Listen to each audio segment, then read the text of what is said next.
We've had relatively reliable birth control since 1960. Okay, that's not very long. And we underestimate the unbelievable technological triumph of birth. It's the hydrogen bomb, it's the transistor, like it's a major league transformation in human interaction.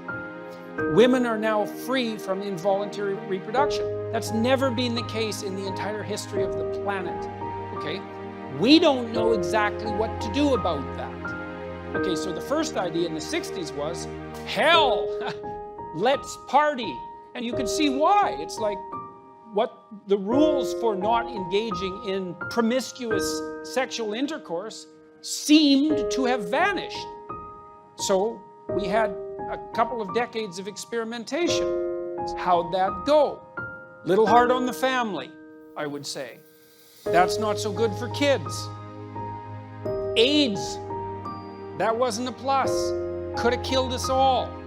And it mutated, particularly to take advantage of promiscuous sex, because viruses are very tricky things.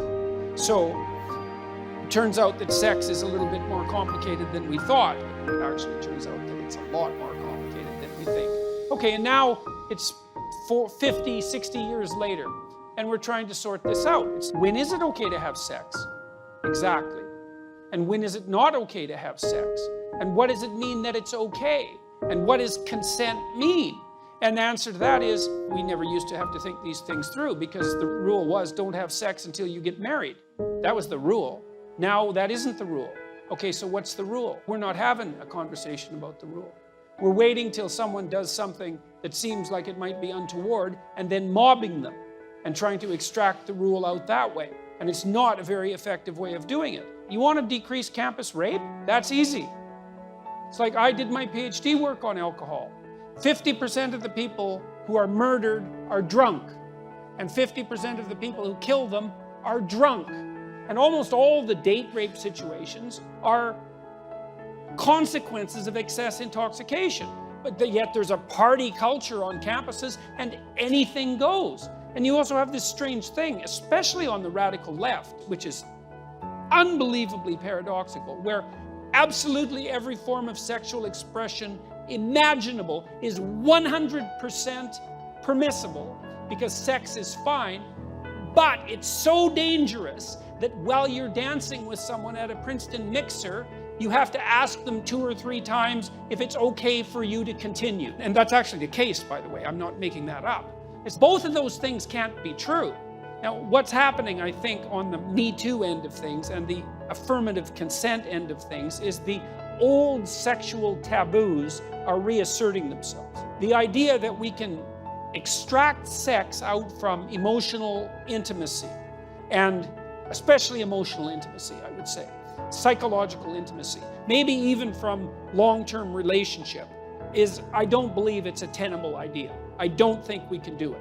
And a lot of what we're seeing is the backlash against that. It's I feel used, because one of the things that's happening on the really radical end of the sexual abuse movement is the idea that if you have intercourse with someone and then you regret it the next day, that's evidence that it wasn't consensual. It is, in a sense, evidence that it wasn't consensual, because it's evidence that you didn't bloody well think it through, right? It was good for last night, but it's not good for today. It's not very wise.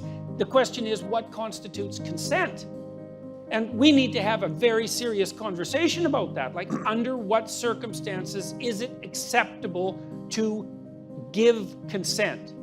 But we're not mature enough to have that conversation. We want it both ways. We want to be able to do whatever we want, with whoever we want, whenever we want, with no consequences, and we want there never to be any trouble about consent.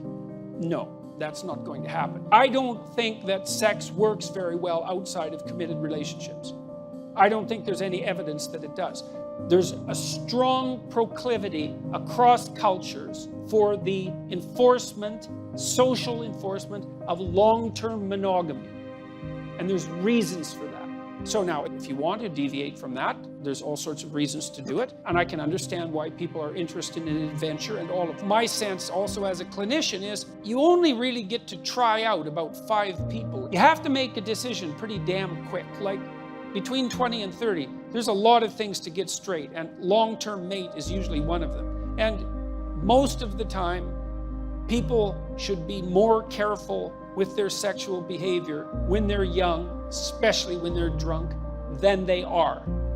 I just think it's so interesting that all of the taboo reconstruction is coming from the radical left. It's not what you'd expect at all. You'd think it'd be the damn right-wing Christians complaining about sexual immorality. No, it's the radical left. You have to have signed consent before making any physical move. And then that's so what? Really? Who thought that up? That's the stupidest thing I've ever heard. You know how awkward that would be? You're supposed to be able to do a little bit of non-verbal reading, right? That's part of romance, so it's an unrealistic solution. But I think the real solution is that despite the fact that we have reliable birth control, we're going to have to relearn what the acceptable rules of propriety are with regards to sexual relationships.